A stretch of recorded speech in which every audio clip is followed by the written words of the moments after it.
Bonjour à tous, bienvenue dans cette nouvelle édition du Rex by Cobalt. Donc aujourd'hui, on va parler d'un sujet qui est très important en ce moment et qui change la manière dont on fait du marketing.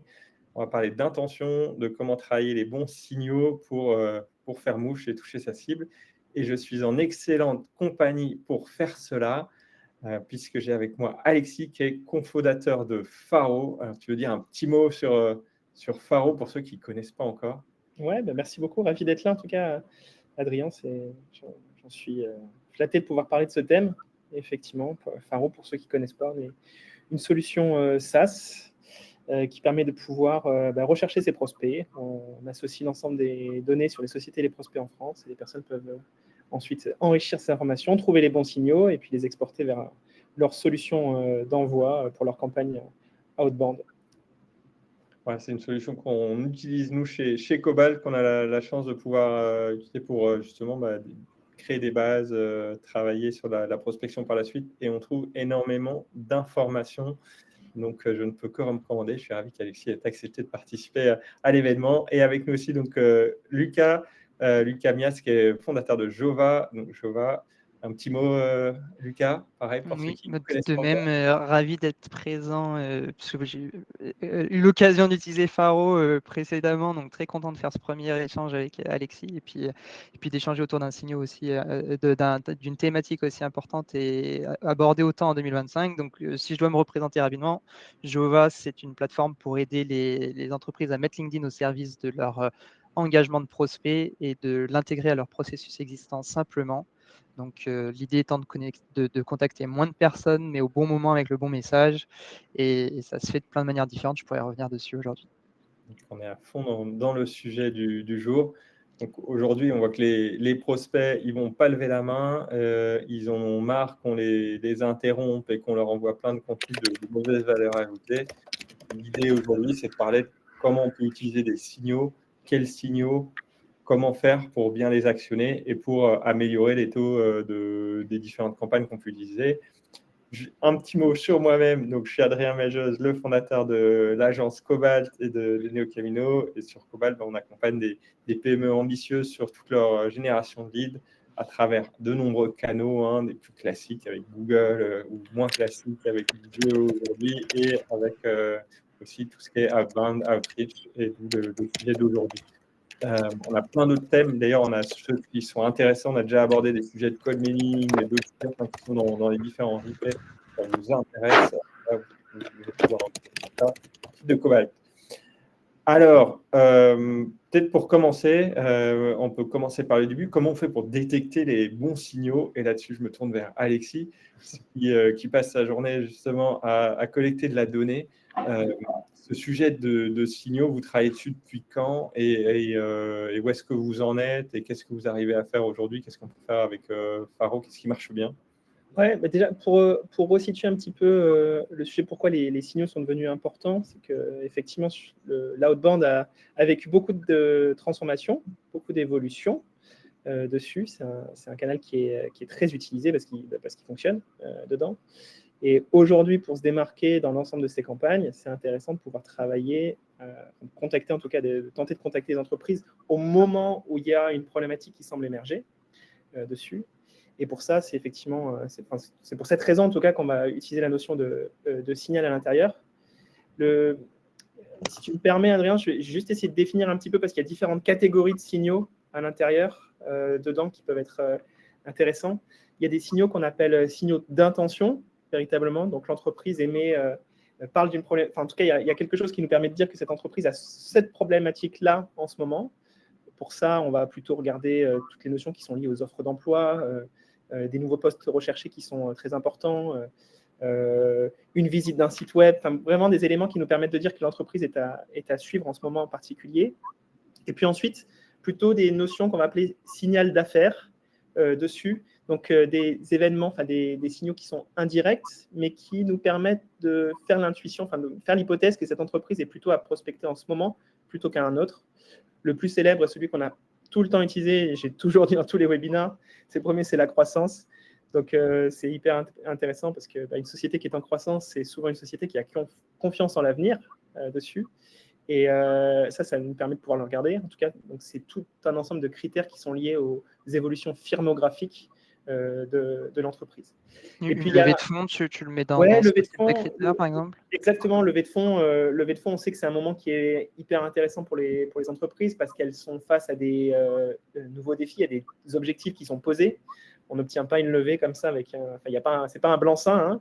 Il faut répondre à des objectifs de la part des investisseurs. Donc, on sait qu'il y a des nouveaux sujets qui vont être levés. Et ça, c'est des moments qui sont particulièrement intéressants pour aller les prospecter.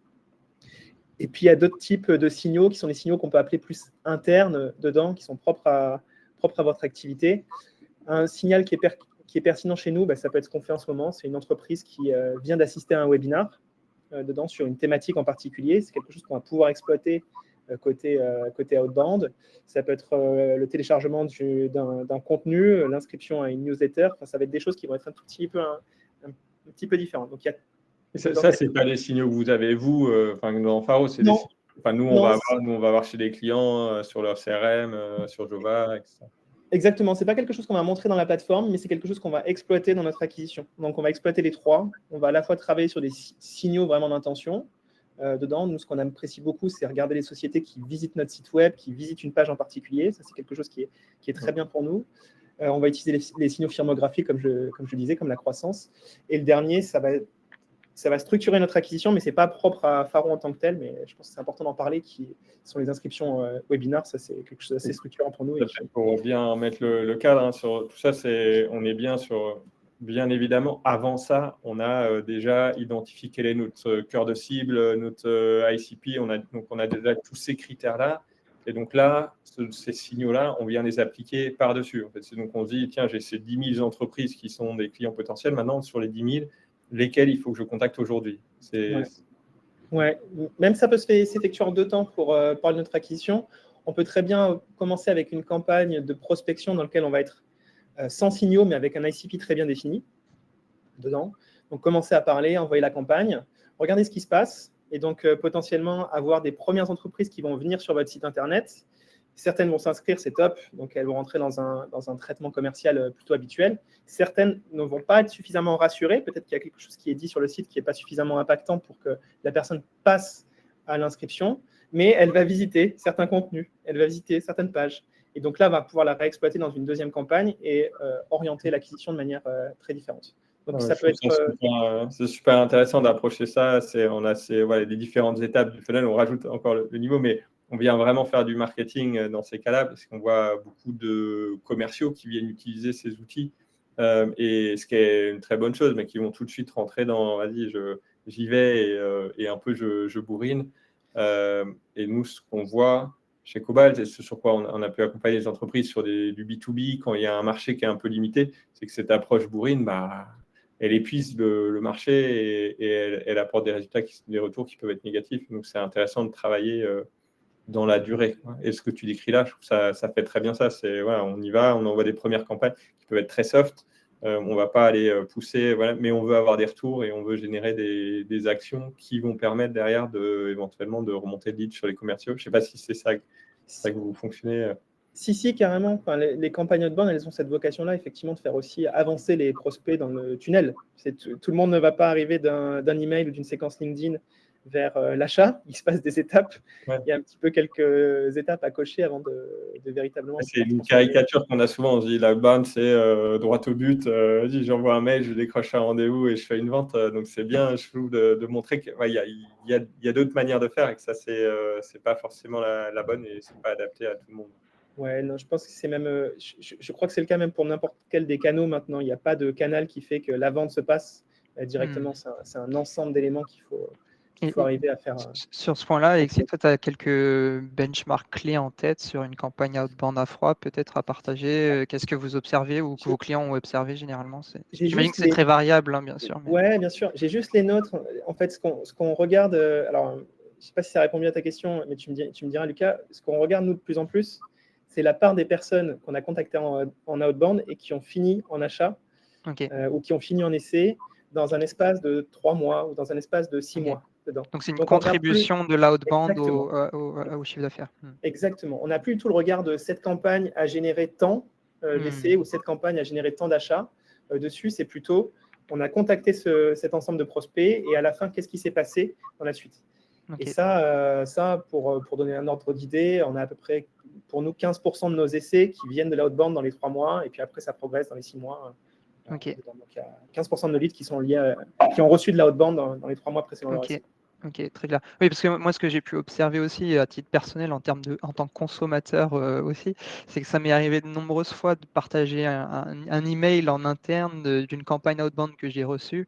J'ai jamais manifesté de signal, en tout cas au niveau de la campagne, pris un rendez-vous, répondu ou quoi que ce soit. Mais le chemin a fait, enfin, en tout cas, le message a parcouru son chemin en interne et potentiellement derrière, la transformation s'est faite. Mais si on regarde uniquement, on va dire, la performance de la campagne en tant qu'émetteur du message, probablement que je n'apparais nulle part en tout cas dans la transformation, quoi. C'est ça. Et le meilleur moyen de le vérifier, c'est de couper ça. En coupant, on se rend compte que c'est le chaos. Donc on se dit, tiens, il y a probablement que les séquences outbound avaient un petit effet à un moment, qu'elles avaient une certaine place dans le tunnel qui était pas facile à identifier. Vous pouvez faire la même chose avec l'AD, ça marche très bien aussi. Et avec l'AD, c'est la même chose. En fait, on voit Ok. chacun des canaux est contributeur et c'est en les enlevant qu'on s'en rend compte. Très clair. Si vous avez des questions pour Alexis, Lucas ou sur tout ça en général, n'hésitez pas, il y a un onglet questions, on peut les prendre au fur et à mesure à la fin, selon, vous pouvez poser vos questions, voter dessus. Donc surtout, allez-y, je vois Eric, Marie-Ange, Pierre, Elisabeth, merci de nous avoir rejoints. Et donc, il y a ces 2 options, chat, questions. Dans le chat, je vous invite, si vous faites déjà de la bande, si vous avez testé des choses, un petit retour d'expérience, tout, on sera ravis de les lire et de rebondir dessus. Donc, allez-y, partagez. Et si cette notion de signal, vous en êtes familier, à quel point vous les utilisez ou pas jusqu'à maintenant, ces signaux? Voilà, ça nous permettra d'avoir de la matière pour rebondir, effectivement. Tu donnais peut-être, Alexis, tu disais 15% de l'outbound dans les essais. Est-ce que si on retourne ce chiffre-là, entre le nombre de gens que vous contactez en outbound qui aboutissent à un essai, du coup, tu le mesures quand même aussi Je ne le regarde pas tellement. Ce que je regarde, c'est un volume global dedans. Ça va dépendre des campagnes, mais je regarde. On a le taux, en fait, mais ce n'est pas quelque chose qui est structurant pour notre activité. Ce qu'on regarde, c'est vraiment juste la partie contribution. C'est celle-ci qui est la plus structurante pour nous, quoi. Et la mesure, il y a des mesures intermédiaires. Donc, comment tu vas mesurer la performance alors de l'album? Parce que le global, il dépend aussi de ce que tu fais par ailleurs. Les 15%, ça dépend de si tu as des campagnes ads qui tournent. Ouais. En fait, c'est à notre étape, maintenant, en gros, on n'a plus trop à regarder campagne par campagne. C'est parce que on sait à peu près ce qui va se passer dessus. Donc, notre intérêt, c'est plutôt d'avoir une maîtrise d'un volume global dedans et de se dire, si on a cette maîtrise du volume global, qu'on est très bien en termes de délivrabilité, on sait ce qui va se passer derrière dedans. On sait qu'effectivement, ça va être un canal qui va être contributeur dessus. Et ensuite, si on veut continuer à faire progresser notre partie outbound, c'est là où on va continuer à travailler sur les notions de signaux dedans. On va commencer à être un petit peu plus précis. Et là, on va utiliser... on a une logique qui est différente. Désolé, je sors du flux du webinaire, je suis vraiment navré. Pas de souci, ça donne de la matière. Ce qu'on commence à voir, c'est qu'il y a une vocation un petit peu différente, même entre nos campagnes email et nos campagnes LinkedIn dessus. Donc, on divise les 2 ensemble. Sur les campagnes LinkedIn, très, très, très souvent, le point de départ va être un signal d'intention dessus. Chez nous, en tout cas, je ne dis pas que c'est une vérité, mais c'est le cas chez nous. Donc, on va utiliser un signal d'intention comme un commentaire de post, comme la participation à un événement. Ça va être le fondement de nos campagnes outbound. Ou alors des gens qui ont effectivement... Quand on dit commentaire, ça peut être des commentaires à des posts qui sont externes à Faro. Bien sûr. On se dit, OK, il y a quelque chose qui est intéressant. Cette personne a un sujet d'acquisition en ce moment. Ou alors des gens qui ont pu commenter nos posts et qu'on va rapatrier pour nos séquences outbound par la suite dedans. Et de l'autre côté, des campagnes email qui vont plutôt email multicanal dedans, qui, elles, vont être plutôt portées par toute la notion de signal d'affaires. Il y a effectivement un ensemble de signaux qu'on peut utiliser dedans. Je conseille évidemment de ne pas les utiliser tous. Il y en a qui sont plus percutants en fonction de votre acquisition. Le célèbre, donc, comme je disais initialement, c'est la partie croissance qui pour nous est déterminante. On en a d'autres sur lesquels on essaie d'être encore plus précis pour faire progresser la performance. Ça va être des notions de signaux liés au recrutement. Typiquement, pour nous, ça va être des gens qui recrutent des postes comme SDR, des postes de commerciaux dedans, ou potentiellement, même à l'intérieur des offres, il va y avoir des notions d'outils qui vont être présentées et qu'on va utiliser comme information pour pouvoir créer une campagne outbound. Donc voilà, le signal est à l'intérieur de toutes nos séquences, soit dans une deuxième étape quand on a commencé déjà à envoyer un contenu plus générique et de regarder ce qui se passe, soit au départ de nos campagnes LinkedIn où là, ça va être des signaux d'intention. Ok. Donc, je résume ce que j'ai compris très rapidement sans vouloir paraphraser, mais donc LinkedIn plutôt comme usage pour s'appuyer sur des signaux d'intention, intérêt sur un post, participation, peut-être même un webinaire sur LinkedIn ou quoi que ce soit, mais en tout cas une action, un comportement réalisé par le prospect sur LinkedIn qui déclenche votre campagne d'engagement, de conversation.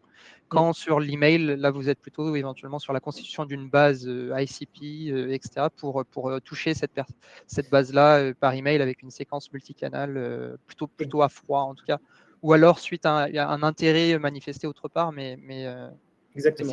ok, très clair. Exactement.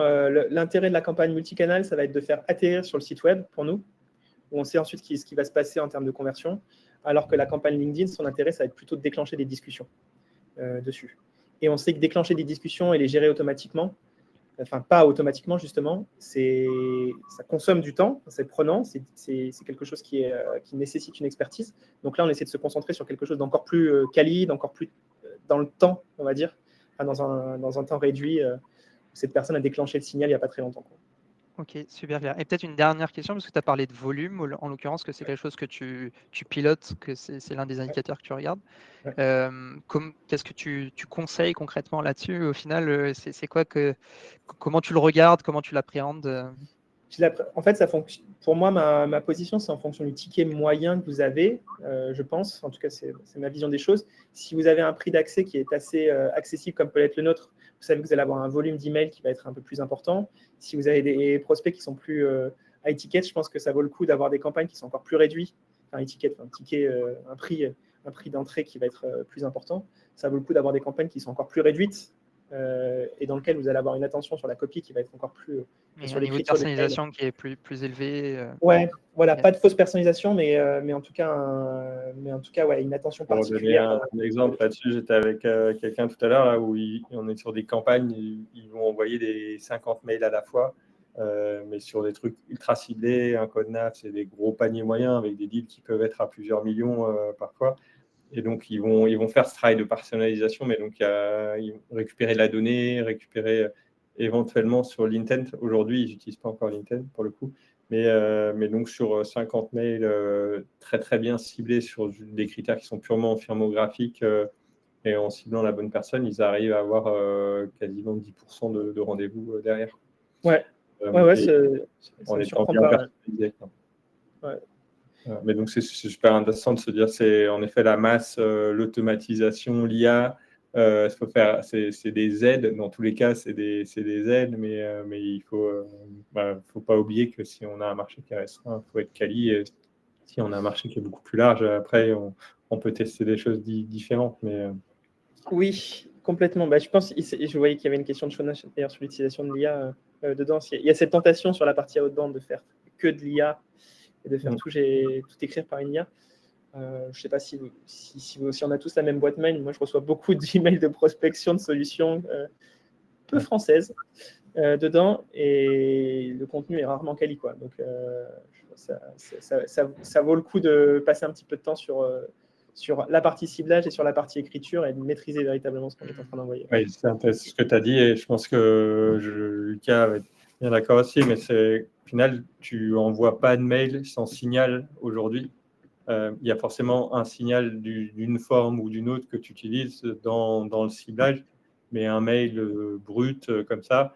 Alors, pour dire, je ne dis pas que ça ne marche pas. J'avais donné l'exemple justement avant où ils n'avaient pas de signaux, mais donc ils avaient après des critères très très poussés pour identifier la cible qu'ils connaissaient très bien sur un petit marché où donc derrière ils font mouche parce qu'il n'y a pas beaucoup d'acteurs, pas beaucoup de concurrents. Donc, tout le monde a intérêt à se rapprocher et se connaître. Il va y avoir des bons taux de retour dans ces cas-là. Mais sinon, aujourd'hui, je pense que dès qu'on fait un peu de volume, l'outbound sans signal, c'est aller à sa perte et avoir des résultats qui vont pas être terribles. Ouais, et puis ça permet de pouvoir toujours légitimer l'approche, en fait. Il y a beaucoup de campagnes qui sont parfois un petit peu paralysées par ça, parce qu'on se dit c'est le bon prospect, mais je ne sais pas comment rentrer. Un petit peu pourquoi je suis légitime à vous écrire aujourd'hui. Et la partie signal permet de résoudre un petit peu cette partie-là, parce que c'est à la fois une notion de ciblage et à la fois une notion d'écriture dedans. Vous savez que s'il y a, enfin, le même exemple, mais sur la partie recrutement, quand il y a des postes de SDR, bon, bah, si vous réfléchissez aux problèmes que les personnes vont avoir quand elles vont commencer à onboarder des gens qui arrivent en poste, ou les objectifs qui sont liés au fait d'avoir des SDR, bon, bah, vous avez des entrées par le problème qui vont être encore plus définies, et donc la qualité de votre campagne, elle va être beaucoup plus forte. Donc ça sert aussi à ça. Est-ce que ce que je vous partage à l'écran vient bien résumer ça, in fine? Moi, c'est comme ça que j'aime bien le présenter quand on me pose la question, mais en fonction, donc ce que j'appelle beau potentiel, c'est potentiellement le panier moyen, voilà, vos taux de conversion, etc. La possibilité de scorer, en tout cas de classer vos leads, vos prospects potentiels en 3 tiers, et en fonction d'un potentiel, d'un niveau d'intention, et à partir de là, de définir un petit peu à quel point vous voulez personnaliser, automatiser vos actions, avec un tiers 1 sur lequel vous voulez peut-être un haut niveau de personnalisation, et puis après, progressivement, un peu plus d'automatisation d'IA et d'automatisation en fonction du potentiel et de l'intention. Pour rebondir, c'est sur de l'entrant. Je trouve ça intéressant parce que sur de l'entrant, tu tries tes leads en fonction de comment tu veux les traiter. Sur le sortant, si tu peux faire que la partie gauche, en gros, il n'y a pas forcément de raison d'aller sur des personnes dont le score ICP est trop faible.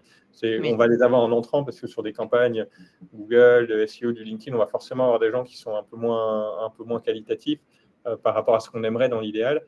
Mais donc, c'est là où l'automatisation ou certaines séquences peut aider à faire ce qu'Alexis décrivait tout à l'heure, à laisser générer certains signaux qui peuvent aider à ramener la personne, à dire en fait, ça vaut quand même le coup de l'appeler parce qu'il y a ci ou ça et qu'il y a une intentionnalité qui peut être très très forte, même si l'ICP, ça n'a pas l'air parfait, mais l'intentionnalité fait que ça vaut le coup de passer le coup de fil et de prendre le temps.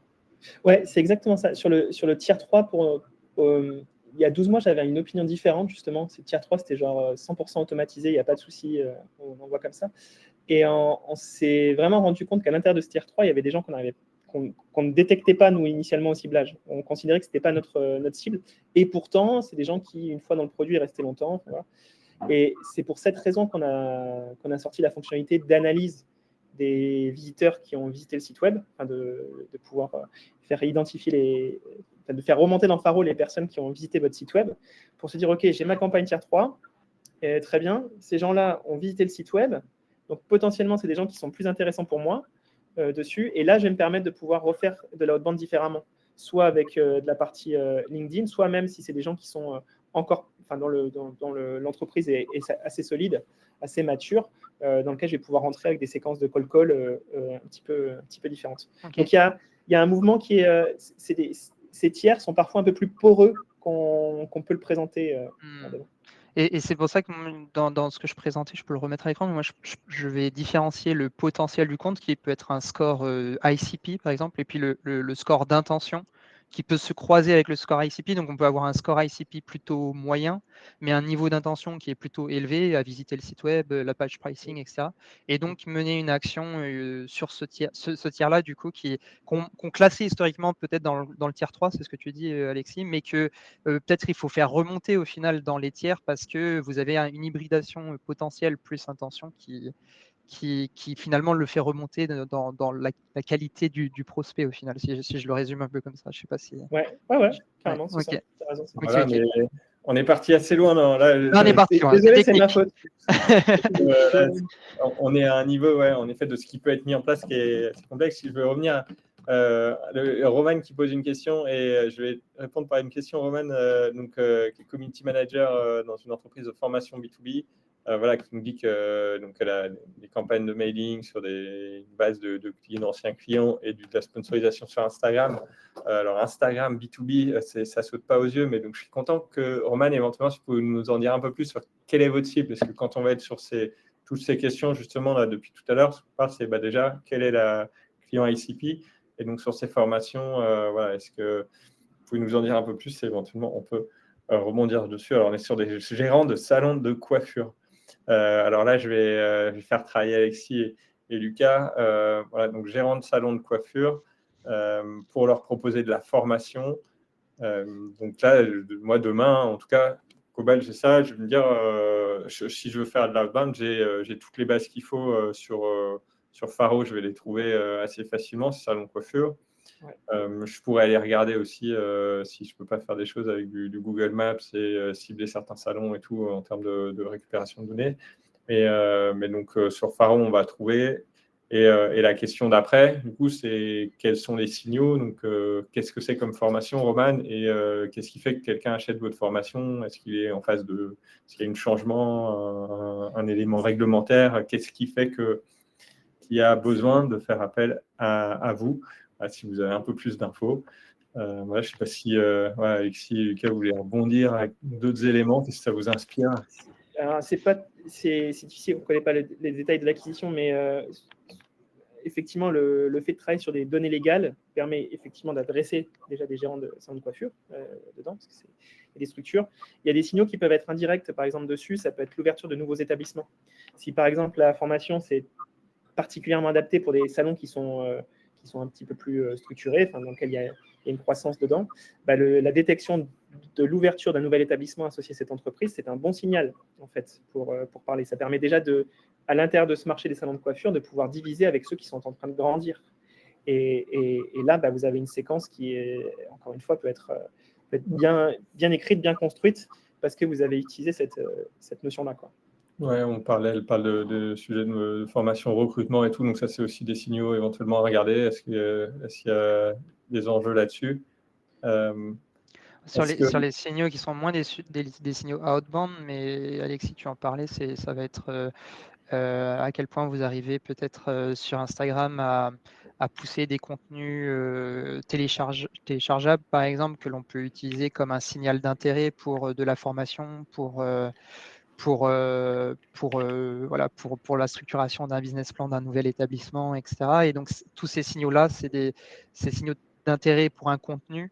Voilà, apparemment, vous en faites. C'est des signaux qui peuvent déclencher derrière des actions de nurturing. Donc, email, téléphone, en fonction, bien sûr, de vos paniers moyens qui peuvent être pertinents.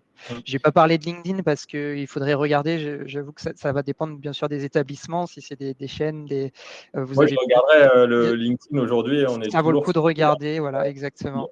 On a des cas, il y a plein de fois où je me dis non, là-dessus, il ne faut pas aller sur LinkedIn. En fait, on a des boîtes qui démarchent des artisans sur LinkedIn, alors que pareil, on dit non, les artisans, ce n'est pas sur LinkedIn, qui démarchent ou des chirurgiens orthopédiques. Je sais que tu avais présenté cette étude-là. C'est ça. Et des métiers où on se dit non, mais ils ne sont pas sur LinkedIn. En fait, quand on cherche aujourd'hui, on peut cibler des dentistes sur LinkedIn, on peut cibler un peu tous les métiers. Donc, ça vaut le coup de regarder, surtout si la formation, alors peut-être que le salarié coiffeur, est-ce qu'il est sur LinkedIn? Mais même lui, à un moment, il cherche de l'emploi, il peut avoir un profil. Donc, ça vaut le coup de regarder et potentiellement, ils sont très présents, eux, pour leur communication sur Instagram. Mais Instagram, c'est moins facile de les toucher, parfois en tant que professionnel. Et là où LinkedIn, justement, on arrive à faire ça. Et c'est des secteurs où ils sont moins sollicités, potentiellement. Donc, il y a encore des niches, on voit sur LinkedIn, où on a des campagnes qui tournent très bien parce qu'ils ne sont pas spammés en permanence comme le sont des DSI ou des DRH ou des fonctions comme ça qui en ont marre de LinkedIn, clairement. Complètement.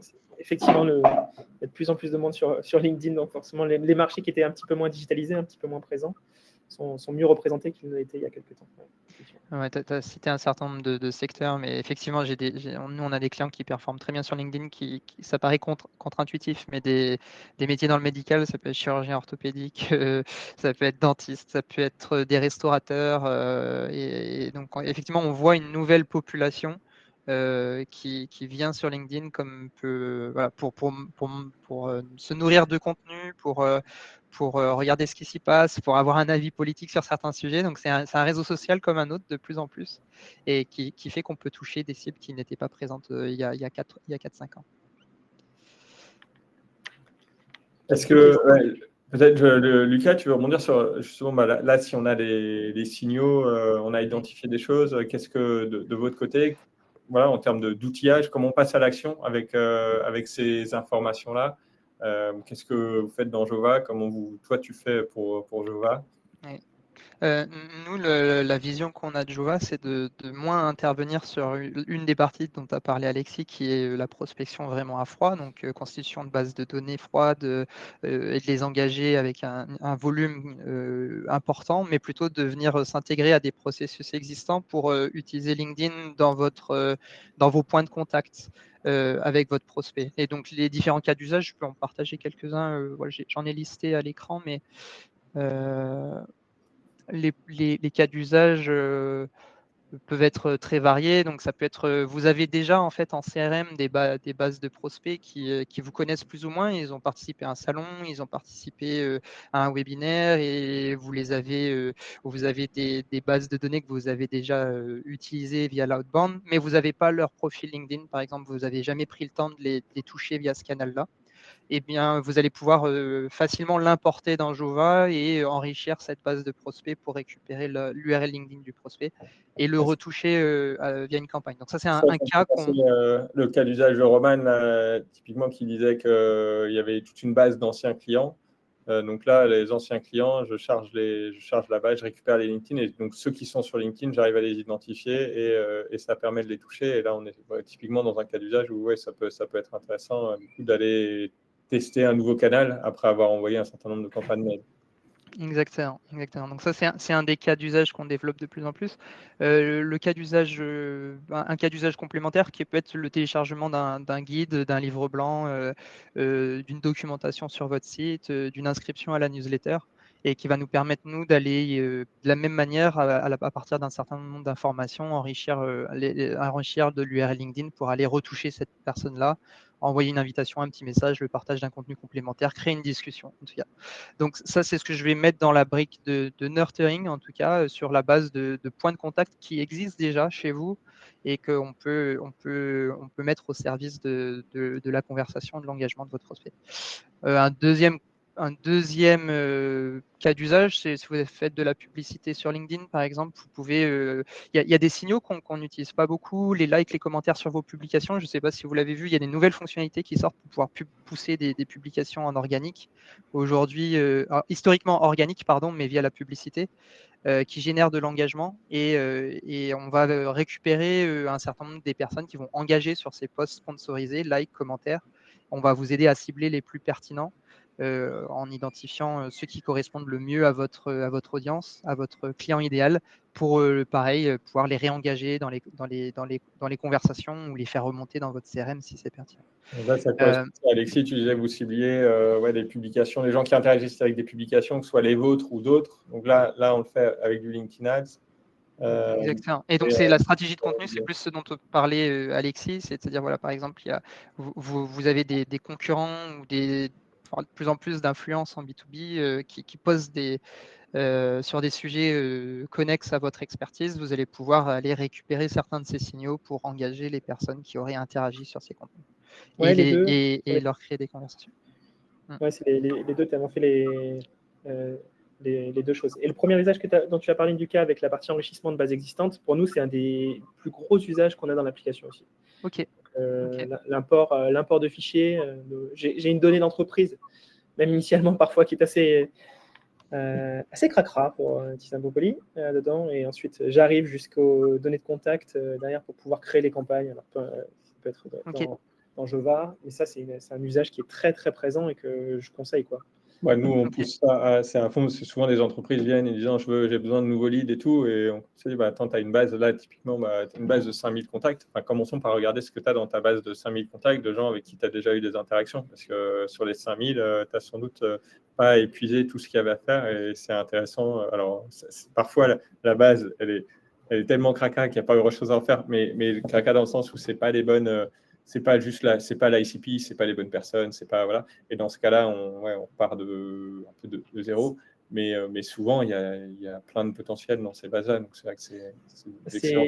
C'est déterminant. Nous, c'est des usages qu'on a ouverts à peu près en début d'année 2025, où on a poussé les intégrations à un autre niveau pour être capable de se dire, on va regarder ce qui se passe dans les CRM, on va regarder les deals qui n'ont pas transformé, on va regarder ces entreprises et associer ces entreprises qui n'ont pas transformé.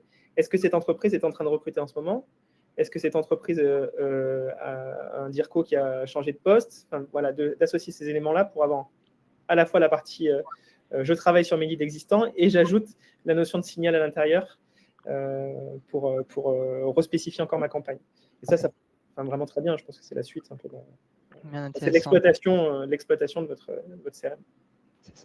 Donc on pourrait, et on n'a jamais pris le temps d'essayer en tout cas, mais de connecter Faro, Jova, voir comment on peut interagir ces deux plateformes-là et pour rajouter cette surcouche de signaux que vous avez de votre côté et engager les prospects les plus qualifiés au bon moment avec le bon message du coup. Je vous le conseille. Bien clair. Voilà, et après dans les autres choses qu'on est en train de mettre en place, on vient en bêta en ce moment, c'est de pouvoir à partir de l'IA aller récupérer quelques informations sur la base des données qu'on a dans Jova, des différents champs, des différentes interactions qu'on a identifiées sur le prospect, pour faire remonter des données complémentaires qui peuvent nous aider à adapter des messages par exemple, ou à prioriser certains prospects. Voilà, quand on est après un webinaire et qu'on a une centaine de personnes qui se sont inscrites, par qui on commence si on veut faire avoir une approche laser, par qui on commence? Est-ce qu'on commence voilà, par les voilà, bon bref, en tout cas on vous aide à faire remonter des informations avec l'IA qui vous permettent d'adapter les messages et prioriser les prospects. L'un des premiers usages qu'on peut voir là-dessus, ce qui est intéressant, justement, si vous avez une liste qui est associée à un webinar, vous avez des domaines, donc vous avez potentiellement des secteurs d'activité associés à ces domaines dedans. Et associés à ces domaines, vous pouvez déjà avoir dans votre base des clients qui ressemblent, qui sont déjà présents dessus.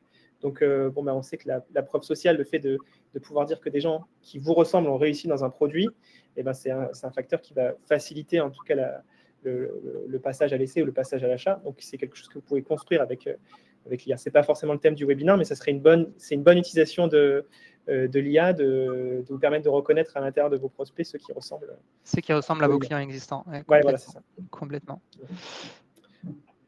Et Adrienne, de votre côté, alors sur ces sujets-là, toi, c'est quoi est-ce que tu as des éléments complémentaires à partager? Nous, après, on peut mettre en place, que ce soit sur Jova, sur Faro, nous, on intervient vraiment comme une agence pour tout ce que vous avez décrit là. Je pense qu'on se rend compte, la complexité, elle est en soi, elle est terrible quand on c'est sans critique, mais quand on vous entend et quand on voit voilà, ce que vous avez mis en place chez Faro, ce que vous décrivez, les différents tiers avec les différents scores et tout, Lucas, c'est génial. Mais en effet, c'est quand, en fonction de nous, on prend des PME qui partent souvent assez loin sur ces sujets-là. Et donc notre enjeu, c'est de voir quelle est la bonne première étape. Est-ce qu'on ne va pas tout de suite mettre en place une usine à gaz? Surtout pas. En fait, il y a un enjeu à y aller progressivement.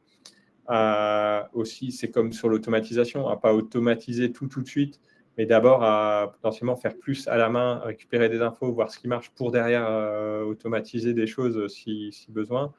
Et donc, on essaye vraiment après d'identifier dans tout ce que vous avez dit les premières choses qu'on va pouvoir mettre en place de manière simple. Et donc, parfois, ça commence par un signal, 2 signaux à les tester sur certains signaux qui ont l'air d'être les meilleurs, quoi. Donc, déjà, commencer par cela et tester des campagnes pour voir ce qui se passe. Tester, Lucas, là, ce que permet Jova, là, faire, c'est en regardant les posts sur des sujets qui sont pertinents, de lancer des campagnes sur ces posts-là. C'est des choses qui sont aussi simples à mettre en œuvre. Donc, il y a un enjeu de se dire de trouver un juste milieu entre le potentiel et la complexité de ce qui peut être fait, et puis le fait de juste faire et de rapidement avoir quelque chose qui tourne et qui fonctionne et qui apporte du résultat. Et on peut itérer sur cette base-là pour Exactement. affiner, améliorer, etc. Ouais. Et parce que c'est mettre l'usine à gaz, c'est juste compliqué, c'est compliqué à maintenir. Donc quand quelqu'un fait appel à nous, il n'a pas un budget qui est illimité. Donc c'est déjà avec le budget qu'on a, c'est de réussir à apporter des résultats pour donner envie d'aller plus loin. Donc on va toujours travailler dans cet esprit-là. Et il y a forcément une approche de test à mener hein, sur ces. On n'a pas bon du premier coup, enfin parfois si, mais faut partir du principe que non. Jamais. Clairement au client. Jamais, t'as jamais réussi du premier coup? Franchement, je sais pas, peut-être qu'on est vraiment pas bon, mais il y a peu de sujets sur lesquels, effectivement, en tout cas, la première mouture est une version parfaite. Si tu le dis, c'est une question de séquence. Même si pour des gens qui mettent en place la partie outbound, je dirais même, moi, mon conseil, n'utilisez pas le signal dans la première séquence. Regardez ce qui se passe dedans, envoyez une campagne avec un bon ICP, et puis regardez ceux qui sont en train de faire mouche, potentiellement s'il y a des signaux qui permettent de vraiment spécifier ces gens, quoi. Ça peut être la partie recrutement, ça peut être l'accès à un salon. Enfin, il y a quelque chose qui va vous permettre de dire que ces prospects ont été plus intéressés que les autres. Et donc, dans un temps 2, de construire votre séquence outbound en fonction de ces signaux. Donc, ça fait écho à des choses qu'on fait dernièrement. Là, c'est aussi sur de l'AD, il y a cet enjeu de récupérer de l'information au début quand on a peu de données, peu d'infos. Et même sur des campagnes ads, on va avoir des campagnes ultra larges où on va envoyer sur tout, puis après on va regarder un peu, puis on va exclure des mots-clés progressivement. Mais le fait d'avoir envoyé en large, on récupère plein de données, on voit ce qui se passe. Et ce que tu décris là, je pense que c'est intéressant. C'est en effet au début, récupérer de l'info. Et après, c'est les 3 premiers mois quand on est sur de l'outbound, de l'outreach, c'est à perte. Faut l'avoir en tête. C'est les 3 premiers mois, ils vont permettre d'apprendre.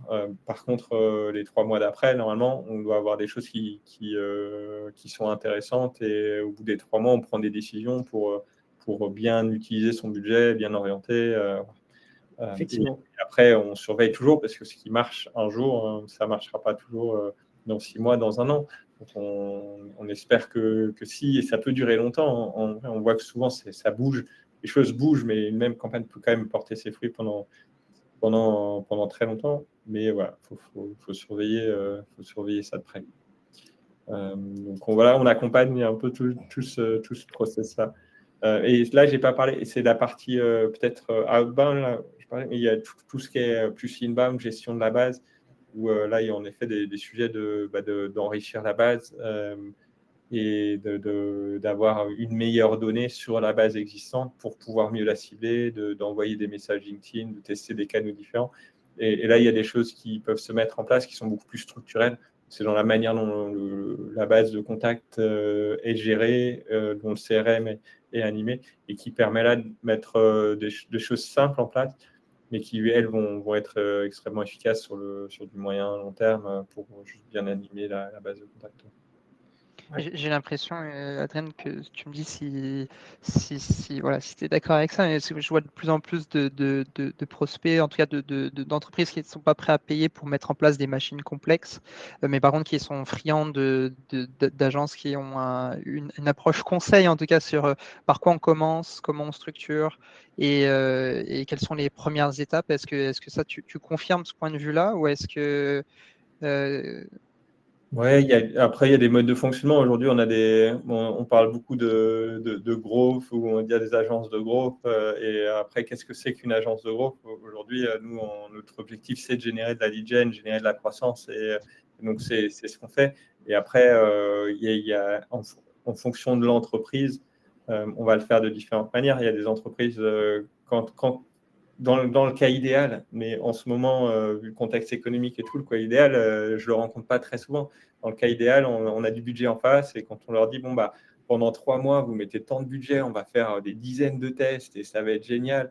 Et après, on va continuer avec juste ce qui est le plus rentable. Et ça, c'est le cas idéal. Il faudrait faire ça parce qu'en 3 mois, on apprend une quantité de choses incroyables. Mais en toute transparence, en ce moment, on ne le fait pas beaucoup. Parce que donc on va plutôt tout de suite se dire, bon, allez, déjà, on fait un canal et on va limiter des tests sur un canal et parce que le budget ne permet pas d'aller toucher de manière aussi large, de faire autant de tests. Donc après, nous, on s'adapte. Hein. Il y a des entreprises qui arrivent avec déjà des grandes certitudes sur les canaux d'acquisition, qui ont déjà testé des choses à la main, parfois sur LinkedIn en email avec des résultats. Donc là-dessus, on crante l'étape d'après. C'est OK, génial, ça marche. Maintenant, comment on fait pour le faire 2 fois plus, 3 fois plus, tout en gardant le même niveau de qualité, mais sans rajouter 3 commerciaux pour le gérer. Donc voilà, donc c'est vraiment, on s'adapte à différents modes de fonctionnement et à l'étape de l'entreprise, quoi. Bien noté. Il est 12 heures, je pense que on a fait un bon tour des différents sujets, du signaux à l'automatisation, quoi automatiser, quand automatiser, comment personnaliser, et puis par quelle étape commencer, comment cranter les actions. Est-ce que vous avez d'autres choses à partager de votre côté, un profil LinkedIn, du contenu, une offre particulière qui... Tu veux démarrer, Alexis, un petit mot pour conclure sur Oui, bien sûr, avec plaisir. Donc, l'idée, c'était justement, en tout cas, de montrer que les signaux sont importants sur la partie outbound, mais bien, encore une fois, de le séquencer dans une démarche. Je vais dans ton discours, juste Adrien, dans le sens où c'est pas parce que vous créez quelque chose de complexe que c'est quelque chose de performant. Donc, il y a une différence véritable entre les deux. Même au contraire. Souvent au contraire. Dès que c'est complexe, c'est un gros signal d'alarme pour moi quand je vois des machines d'un gaz, parce qu'en fait, personne n'est capable de les gérer et de les comprendre. En fait. Et de les comprendre, les interpréter. Donc, effectivement, si vous avez envie de tester les signaux, ayez une vision globale de ce que vous êtes en train de faire. Donc, sachez pourquoi vous êtes en train de travailler sur ce signal-là en particulier. Parce qu'au départ, vous avez une intuition, parce qu'il y a des données qui vous ont dit qui vous ont montré qu'effectivement, c'était un signal sur lequel il fallait probablement investir. Donc, voilà, faites attention à cette complexité. Ne soyez pas complexé parce que votre acquisition démarre, qu'elle se met en place. C'est normal, comme tu l'as dit, Adrien, il y a toute une étape dans laquelle on doit récolter des informations avant d'avoir quelque chose qui fonctionne. Donc, quelque chose qui fonctionne, c'est beaucoup de choses qui n'ont pas fonctionné auparavant et que vous avez amélioré. Et ensuite, juste pour terminer sur la suite, si vous avez n'importe quelle question sur la partie acquisition, sur la partie outbound, sur les données, n'hésitez pas, il y a mon profil LinkedIn qui est présent. Et si vous avez envie de tester Faro, vous pouvez le faire. Il y a 15 jours d'essai gratuits, sans crédit, qui sont offerts pour que vous puissiez créer vos listes, pousser vers vos solutions, vos CRM, enrichir vos fichiers. Bref, tout ce qu'il faut pour que vos campagnes et vos démarches de prospection puissent fonctionner. Vraiment, merci pour le lien de profil. Le lien vers le profil d'Alexis et de Faro. Voilà, j'ai vu des questions de Victoria et Marie-Ange sur les signaux, ils y sont, hein, et cette cible de laboratoire de recherche dans le nucléaire, on la trouve, hein, que ce soit sur Faro, sur LinkedIn, et Jova. Allez voir sur les plateformes, vous allez avoir de quoi toucher ces personnes-là. Hein. Si on veut être si on a des questions côté Faro ou Jova, c'est quoi la meilleure manière de faire pour poursuivre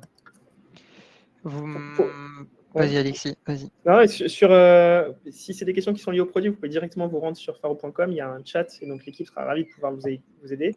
Si c'est des questions plus personnelles, en tout cas, qui ne sont pas forcément que sur Faro, mais sur l'acquisition, n'hésitez pas. Il y a mon profil qui est ouvert. Vous pouvez le faire avec plaisir. Eh bien, tout pareil, si vous avez des questions sur l'acquisition, LinkedIn, ce dont on vient de parler, vous avez mon profil. Et si vous voulez tester Jova, on a 14 jours de test, pareil, pas de CB, setup en 2 minutes. Vous pouvez vous connecter, créer un compte, importer une base et contacter vos prospects sur LinkedIn. Je mets direct un lien de prise de rendez-vous pour ceux qui ont un projet, qui veulent en discuter, qui veulent un coup de main pour mettre tout ça en place. Avec plaisir de regarder ça avec vous côté Cobalt.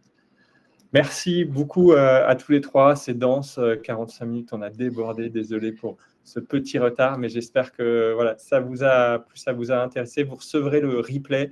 Il n'y a en effet pas de slide. On a voulu rester sur des retours concrets dans des échanges, mais si vous avez besoin de quoi que ce soit, vous pouvez regarder le replay, retrouver les différents éléments dont on a parlé aujourd'hui.